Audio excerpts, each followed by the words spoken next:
Good morning friends, so welcome to the prelims booster session. आज का पहला topic है सोवरेनिटी। पॉलिटी के लिए टॉपिक इंपॉर्टेंट है। तो अभी एक पॉलिटिकल कंट्रोवर्सी हो गई है क्योंकि कर्नाटका असेंबली इलेक्शंस चल रहे हैं और वहाँ पर ट्विटर हैंडल जो है कांग्रेस पार्टी का, उन्होंने भी बोला है कि वो कर्नाटका की रेपुटेशन, सोवरेनिटी और इंटेग्रिटी को थ्रेट नहीं होने देंगे। तो जो बीजेपी है उन्होंने ये क्लेम किया है कि सोवरेनिटी जो है वो तो सिर्फ यूनियन ऑफ इंडिया की होती है, वो किसी स्टेट की नहीं हो सकती इंडिया में। तो अगर आप स्टेट की सोवरेनिटी करने की बात कर रहे हो तो आप तो सेसेशन की बात कर रहे हो कि वो स्टेट एक अलग कंट्री है। ठीक है, इसीलिए उन्होंने जो है इलेक्शन कमीशन ऑफ इंडिया के ऊपर भी जो है वो कंप्लेंट करवाई है, क्योंकि सेक्शन 29A(5) जो RPA का है वो ये कहता है कि जो है हमारे कॉन्स्टिट्यूशन को, हमारी सोवरेनिटी को, यूनिटी और इंटेग्रिटी जो है ऑफ इंडिया को, जो भी पॉलिटिकल पार्टी है या जो भी बॉडी रजिस्टर्ड है under representation of people act, वो इसको फॉलो करेंगे। इसलिए सारी पॉलिटिकल पार्टीज़ को ये कंप्लाई करना पड़ता है। तो सोवरेनिटी का मीनिंग क्या होता है? मीनिंग इसका सिंपल ये है कि supreme authority over a defined territory. एक पर्टिकुलर लोकेशन पर या एक पर्टिकुलर टेरिटरी पर आपकी सुप्रीम अथॉरिटी, आपसे ऊपर और कोई पावर नहीं है। तो जनरली ये वेस्टर्न फिलोसफर्स ने ये टर्म दी थी, खासकर थॉमस हॉब्स ने। उन्होंने कहा कि स्टेट जो है उसके पास लेजिटिमेट क्लेम है सोवरेनिटी का, उनसे बड़ी कोई पावर नहीं होती है।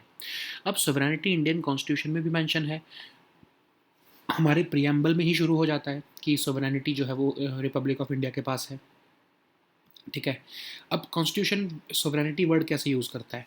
अब कॉन्स्टिट्यूशन तो ये कहता है कि जो अल्टीमेट सोवरेनिटी है वो पीपल ऑफ इंडिया के पास है, और कॉन्स्टिट्यूशन भी जो है वो एज अथॉरिटी लोगों की ही सोवरेनिटी के ऊपर जो है वो रेस्ट कर रहा है। अब सोवरेनिटी जो है वो फंडामेंटल ड्यूटीज़ में भी मेंशन किया गया है। फिर जो ओथ ली जाती हैं, चाहे वो चीफ जस्टिस द्वारा हो, यूनियन मिनिस्टर्स द्वारा हो, मेंबर्स ऑफ पार्लियामेंट द्वारा हो, अंडर 3rd शेड्यूल, उसमें भी जो है सोवरेनिटी के लिए को अपहोल्ड करने के लिए जो है वो ओथ लेनी पड़ती है। अब इंडियन स्टेट्स का सोवरेन इंडियन यूनियन के साथ क्या रिलेशन है? Under article 1 subsection under article 1 clause 1 of Indian constitution, fundamental relationship जो है इंडिया का वो ये है कि इंडिया एक यूनियन ऑफ स्टेट्स है। इसका मतलब क्या हुआ कि कोई एग्रीमेंट नहीं हुआ था स्टेट्स के बीच में। इंडिया जो है वो जब पहले यूनियन ऑफ इंडिया बना, उसके बाद स्टेट्स बनी हैं, इसीलिए स्टेट्स के पास कोई पावर नहीं है कि वो इंडिया से अलग हो सके। तो केसी वेयर जो है वो इंडिया को क्वाजी फेडरल कहते हैं, क्योंकि वो ये कहते हैं कि इंडिया में जो है वो यूनिटरी स्टेट है और उसमें कुछ फीचर्स दे दिए गए हैं जो उससे फेडरल फीचर्स हैं, और इंडिया एक फेडरल स्टेट नहीं है। ठीक है, फुली फेडरल स्टेट नहीं है, वो एक क्वाजी फेडरल स्टेट है। अब कौन से प्रोविजन जो हैं वो सुपीरियर पोजीशन ऑफ सेंटर को जो है वो सिग्निफाई करते हैं? तो ऑफ कोर्स हमारे जो स्टेट्स हैं उनको हर अमेंडमेंट में पूछने की ज़रूरत नहीं होती है पार्लियामेंट को। पार्लियामेंट बिना स्टेट से पूछे भी बहुत सारी अमेंडमेंट्स जो है वो कर सकता है। रादर मेजॉरिटी ऑफ अमेंडमेंट्स बिना स्टेट्स की परमिशन से हो जाती हैं। गवर्नर जो हैं, जो स्टेट्स में अपॉइंट किए जाते हैं, वो प्लेजर ऑफ द प्रेसिडेंट के बेसिस पर ही रहते हैं। जब तक प्रेसिडेंट चाहेंगे तब तक जो है वो गवर्नर वहाँ पर अपॉइंटेड रहेंगे। जो बाउंड्रीज ऑफ स्टेट्स हैं या क्रिएशन ऑफ न्यू स्टेट्स हैं, पार्लियामेंट अलोन जो है वो कर सकती है, स्टेट से पूछने की ज़रूरत नहीं होती है। नेक्स्ट हम टॉपिक देखते हैं, I2U2 समिट इंटरनेशनल रिलेशंस के लिए इंपॉर्टेंट है। रिसेंटली सऊदी अरेबिया में इंडिया, US, UAE और सऊदी अरेबिया के NSAs की मीटिंग हुई है। सऊदी प्रिंस जो हैं सलमान, उन्होंने इस मीटिंग को जो है वो बुलाया था और इसको होस्ट किया था। और इस मीटिंग में ये डिस्कस हुआ है कि इंडिया की जो इंफ्रास्ट्रक्चर बनाने की एक्सपर्टीज़ है उसको इस्तेमाल करते हुए वेस्ट एशियन कंट्रीज़ को साउथ एशिया के साथ रेलवेज़ और सी लिंक्स के साथ जो है सी लेन्स के साथ कनेक्ट किया जाए। रेलवे, मैरीटाइम, रोड कनेक्टिविटी जो है बनाने का प्रोजेक्ट डिस्कस किए जा रहे हैं, और गल्फ़ और अरब कंट्रीज़ को नेटवर्क ऑफ रेलवेज़ के साथ कनेक्ट किया जाए।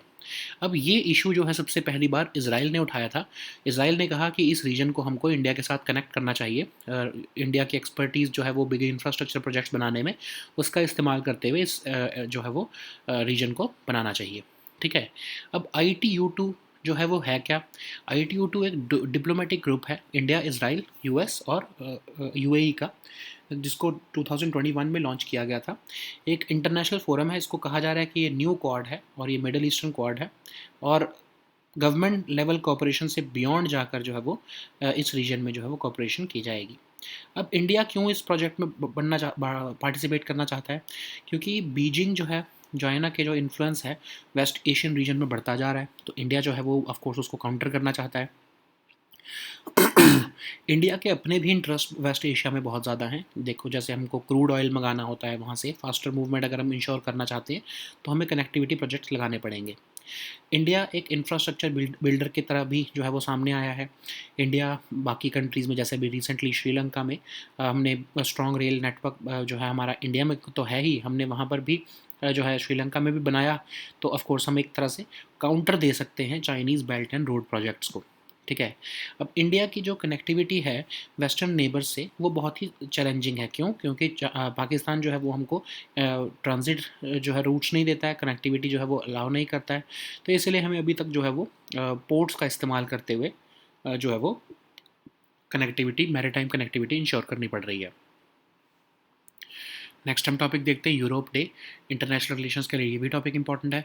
यूरोपियन यूनियन के डेलीगेशन जो है इसराइल में, उन्होंने यूरोप डे डिप्लोमेटिक रिसेप्शन जो है वो कैंसिल कर दी है, क्योंकि एक फार राइट इजरायली मिनिस्टर जो है वो उसमें पार्टिसिपेट करने वाले थे। तो उन्होंने बोला है कि जो इस पर्टिकुलर मिनिस्टर के जो व्यूज़ हैं वो यूरोप के व्यूज़ से जो है वो मैच नहीं करते हैं। ठीक है। तो यूरोप डे सेलिब्रेशन क्या है? विक्ट्री इन यूरोप डे, ये बहुत इंपॉर्टेंट दिन है यूरोप की हिस्ट्री का। इस दिन जो है वो जर्मनी ने फॉर्मल सरेंडर किया था जो है जर्मन की नाजी फोर्सेस ने 8 मई 1945 को। अब आपको पता है वॉर की जो है वो टाइमलाइन क्या थी। अब 30 अप्रैल को जो है वो बैटल ऑफ बर्लिन हुई थी लास्ट, और उसके बाद जो है वो सरेंडर हुआ था। अब यूरोप डे का करंट स्टेटस क्या है? लगभग हर यूरोपियन कंट्री जो है वो इसको मनाती है इन रिमेम्बरेंस ऑफ दिस वॉर, जिसमें कि 40 से 50 मिलियन लोग मरे थे। तो जनरली क्या होता है, नेशनल फ्लैग्स फ्लाई किए जाते हैं या वाइट पुलिस फ्लैग जो है वो इस्तेमाल किए जाते हैं। लेकिन रशिया और फॉर्मर सोवियत यूनियन कंट्रीज़ में इस दिन को मिलिट्री परेड्स और display of Nations arm strength के थ्रू मनाया जाता है। नेक्स्ट हम टॉपिक देखते हैं recall of bad drugs. Governance के लिए टॉपिक इंपॉर्टेंट है। तो रिसेंटली एक मल्टीनेशनल फार्मास्यूटिकल कंपनी है एबट, उन्होंने जो है पब्लिक नोटिस निकाला न्यूज़पेपर में, और एक miss labelled batch of medicine को वापस जो है वो लेने को कहा है। ठीक है। उन्होंने बोला कि गलती से ये मार्केट में शिप हो गया है, इसको हम वापस लेना चाहते हैं। ठीक है। तो अब ये जो प्रैक्टिस है रिकॉलिंग ऑफ बैड ड्रग्स, ये तो रेगुलरली होती रहती है यूएस में। इवन इंडियन कंपनीज जो फार्मा कंपनीज वहाँ पर जो है काम जो है बिजनेस कर रही हैं, उनको भी वो भी इसको कंप्लाई करती हैं। लेकिन इंडिया में जो है कोई ऐसा लॉ नहीं है। इसलिए इंडिया में जो है 1976 से जो है इसके ऊपर डिस्कशन चल रही है कि एक ऐसा रिकॉल लॉ आना चाहिए जो सब स्टैंडर्ड ड्रग्स अगर मार्केट में आ जाएं तो कंपनीज उसको वापस बुलाएं। ठीक है। तो 1976 से ये मीटिंग्स चल रही हैं सीनियर ब्यूरोक्रेट्स की, लेकिन अभी तक इस पर कोई जो है वो प्रोग्रेस नहीं देखने को मिली है। ये रिसेंटली भी 2018 और 19 में भी ये इशू दोबारा आया, लेकिन इस पर कोई प्रोग्रेस नहीं हुई। अभी तक 46 साल हो गए हैं, ये मीटिंग्स चल ही जा रही हैं। ठीक है। तो अब हम ये कंसर्न इसलिए है क्योंकि बहुत से ड्रग्स जो है वो रैंडम, जब भी हम कभी गवर्नमेंट एजेंसीज जो हैं टेस्ट करती हैं तो वो अपना ड्रग्स जो है वो क्वालिटी टेस्ट जो है वो फेल कर देते हैं। तो इसीलिए जो है हमको ऐसा एक रिकॉल और रिकॉलिंग ऑफ ड्रग्स जो है वो उसके ऊपर लॉ लाने की ज़रूरत है। अब ऐसी सिचुएशन क्यों आती है इंडिया में? क्यों ऐसी ड्रग जो है फ्रेमवर्क, जो रेगुलेटरी फ्रेमवर्क है वो इतना सफ़र कर रहा है? बिकॉज ये फ्रेगमेंटेड है। हर स्टेट का अपना एक ड्रग रेगुलेटर है, तो इसलिए इनकन्सिस्टेंसी है इन्फोर्समेंट में। कुछ स्टेट्स अच्छे से जो है वो इन्फोर्समेंट करती हैं, कुछ स्टेट्स जो है वो पुअर रेगुलेटर्स हैं। इसीलिए एक इफेक्टिव रिकॉल मैकेनिज्म बनाने के लिए हमें सेंट्रलाइजेशन करने की ज़रूरत पड़ेगी। जितनी भी मैन्युफैक्चरिंग फैसिलिटीज़ हैं उनको एक नेशनल लेवल रेगुलेटर से लाइसेंसिंग देने की ज़रूरत पड़ेगी।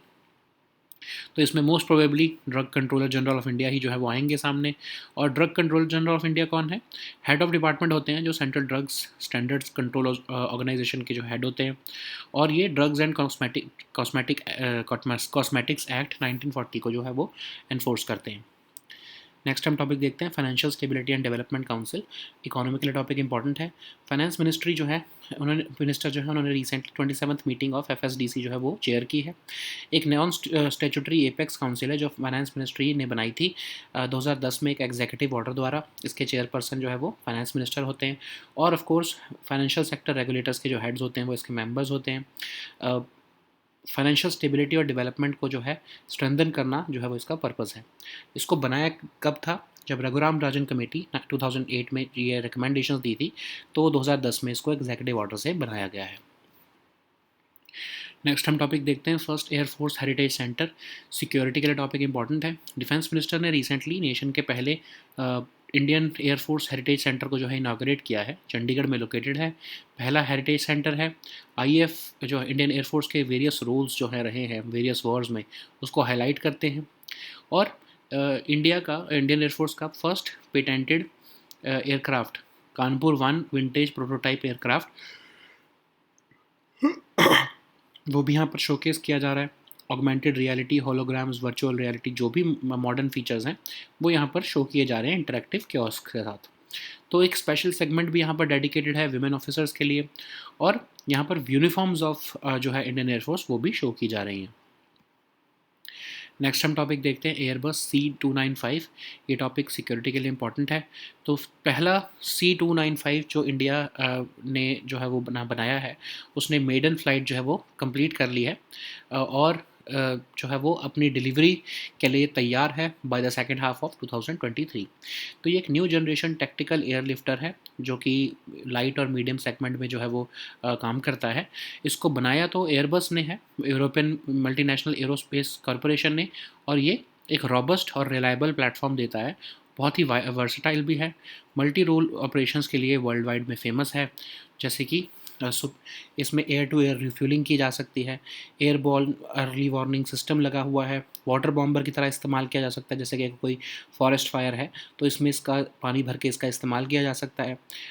इंटेलिजेंस और रिकॉनेसेंस के लिए भी इसका इस्तेमाल किया जा सकता है, और डिज़ास्टर रिलीफ ऑपरेशंस में भी ये बहुत हेल्पफुल रहता है। ठीक है, so now let us see all these topics in English. So the first topic is sovereignty. This topic is important for your polity section. So you may be knowing that in prelims exam, UPSC is very fond of asking questions from political science now than just polity. Okay, so that's why these particular terms become very important for your prelims exam. So anyways, a massive political storm has broken out in the run up to Karnataka elections, because a Twitter handle of Congress Party of India has mentioned that it will not allow anyone to pose a threat to Karnataka's reputation, sovereignty, or integrity. So BJP has complained that sovereignty is only of Union of India as per the Constitution of India, and this statement has violated the Representation of People's Act, and every political party in India is subscribed to that act, registered under that act. Okay, so under section 29A, subsection 5 of RPA, this complaint has been filed against the Congress party to the Election Commission of India. And what is this controversy and why this controversy is happening? We do not need to go into that, but we have to understand what is sovereignty. So sovereignty means the idea that there is a supreme authority over a defined territory. So that supreme authority is basically a sovereign. Okay, so the supremacy is of the state in that particular territory. So Thomas Hobbes, the Western philosopher, has also said that state had a legitimate right to claim sovereignty. Okay, so sovereignty in Indian Constitution is mentioned in the preamble, which is also the first attribute of Independent Republic of India, and the preamble says that the ultimate sovereignty is of the people of India and that the Constitution rests on their authority. The term is also mentioned in the fundamental duties, whereby the state is whereby it is being said that it is the duty of all citizens to uphold and protect the sovereignty, unity, integrity of India. And it is also mentioned in the oaths which are taken for positions like chief justices, union ministers, and members of parliament under the third schedule. So under Article 1 of the Constitution, there is a fundamental relationship between states and the center, because India is union of states. India is not created by any agreement of between the states, but instead India was formed. India was formed first as the Union of India, and the states came out of it only. Okay, so there is no freedom or to secede there is no freedom of these states to secede or break away from the Indian Union, and basically India is a unitary state with subsidiary federal features. So, what provisions of the Constitution attest to this superior position of the center? States do not need to be consulted when the Parliament is amending a bulk part of the Constitution. Governors in states can only they are appointed during the pleasure of the President. The right to alter boundaries of states or creation of new states lie with the Parliament, not with these individual states. Okay. So the next topic is I2U2 summit. This topic is again important for your international relations. So recently, Saudi Prince has hosted the NSAs of India, US, UAE in the Kingdom of Saudi Arabia. So the proposal is to link the Western countries with the South Asia region through rail connectivity and sea lanes. So there is massive support to the proposal that there should be a joint project to build railway, maritime, and road connectivity in this larger region. The project is being supported by the White House, and the aim is to connect Gulf and Arab countries via a network of railways. So Israel raised this issue, this opportunity rather, that we should connect the region through railways, and the idea was also to use India's expertise on such big infrastructure projects. So what is I2U2 grouping? So it's a diplomatic group of India, Israel, UAE, and US. It was launched in October 2021, and it is an international forum for economic cooperation. It is being touted as the new Quad or the Middle Eastern Quad, and the aim is to generate synergies between which go beyond government level cooperation. So why is India keen to participate in this project? Because China is expanding its sphere of political influence in the West Asian region. So of course India wants to counter that. India also has its own legitimate interests, economic interests, like we want faster movement of the crude and oil, and we want to minimize India's costs in the long term. And India is also emerging as an infrastructure builder. We have considerable experience in building infrastructure projects in our neighboring countries. Now we want to use that experience to counter China's Belt and Road project. So India is also having issues of connectivity to the western neighbors because of Pakistan's blocking of overland transit routes.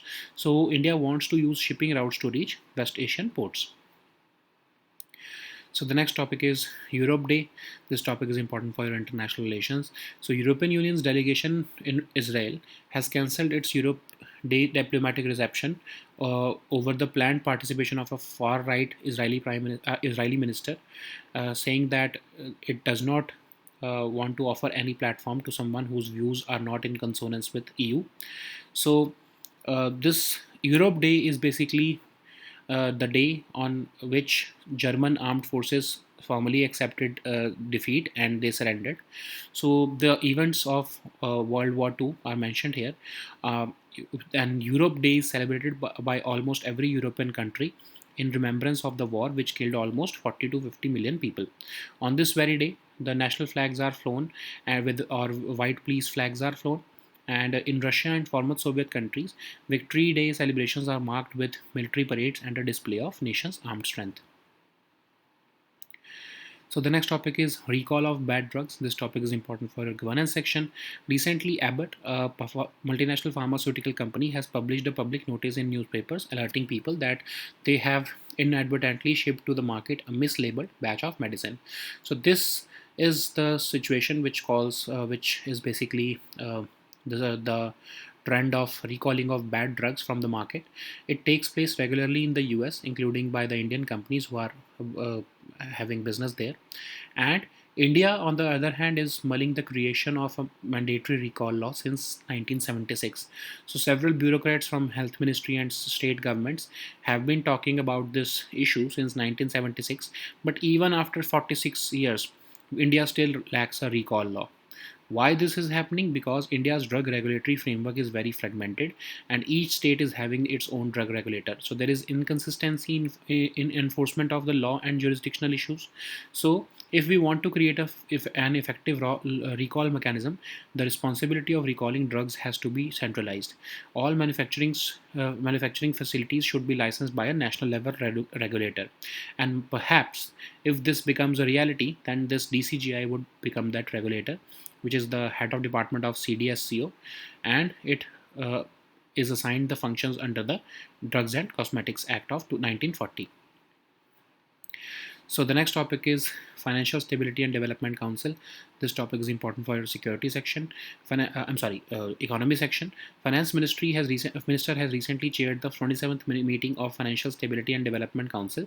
It's a non-statutory apex council under Finance Ministry, created in 2010 by an executive order. The chairman of the council is the finance minister, and it is also including the members of or the heads of financial sector regulators like the RBI, SEBI, PFRD, and IRDA, including the finance secretary. And it functions to strengthen and institutionalize the mechanism of financial stability and development. It was created by the Raghuram Rajan Committee recommendations on financial sector reforms in 2008. So the next topic is first Air Force Heritage Center. This topic is important for your security section. Defense Minister has recently inaugurated nation's first Indian Air Force Heritage Center. It is located in Chandigarh, and this is the first heritage center of the IAF, which highlights the role of Indian Air Force in various wars. It houses the first IAF-made patent aircraft, Air Force Kanpur 1 vintage prototype aircraft, which is a single-engine indigenous flying machine. It also showcases augmented reality, holograms, virtual reality, and other modern technologies. It has a special segment which is dedicated to women officers. It is also having a section where uniforms of the Indian Air Force will be shown. So the next topic is Airbus C295. This topic is important for your security section. So first C295, which is meant for India, has recently completed its maiden flight. And this is a significant milestone towards the delivery of Airbus C295 by the second half of 2023. So it's a new generation tactical airlifter which is designed and built by Airbus, which is a European multinational aerospace corporation. It has a robust and reliable. It is not just robust and reliable, but also highly versatile. It can conduct multi-role operations worldwide under all weather conditions. It is a superior aircraft which is used for tactical transport of up to 71 troops or 50 paratroopers. It has air-to-air refueling facilities, airborne early warning systems. It can also perform water bombing tasks, like in case we have a forest fire, it can be used as a powerful water bomber. It is also it can also be used for intelligence, surveillance, and reconnaissance activities. And of course, apart from that, major special missions, including those of disaster relief operations, can be undertaken by this aircraft. So these were our topics for today. We'll meet next time with new topics. Until then, goodbye and take care.